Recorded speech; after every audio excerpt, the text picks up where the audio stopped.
Yoshlar o'rtasida ulug' ajdodlarimizga bo'lgan hurmat tuyg'usini shakllantirish, ona vatanga sadoqatni mustahkamlash maqsadida Toshkent davlat tibbiyot universiteti tomonidan madaniy-ma'rifiy tadbirlar o'tkazildi. Bu yil sohibqiron Amir Temur tavalludining 690 yilligi munosabati bilan talabalar uchun Milliy kino san'ati saroyida Amir Temur badiiy filmining premyerasi namoyish etildi. Navbatdagi lavhamiz ayni shu mavzuda.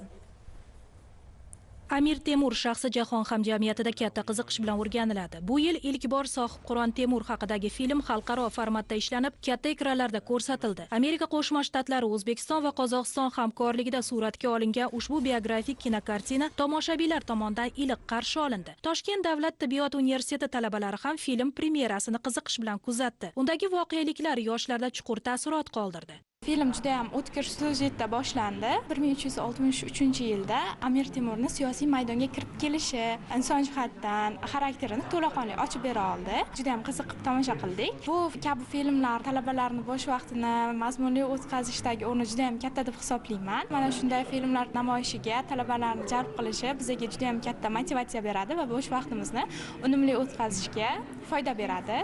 Film buyuk davlat arbobi va sarkardaning hayoti 14-asrda Markaziy Osiyoda kechgan tarixiy jarayonlarni aks etadi. Ulug' bobomizning jasorati tomoshabin qalbida vatanparvarlik hissini yanada kuchaytiradi.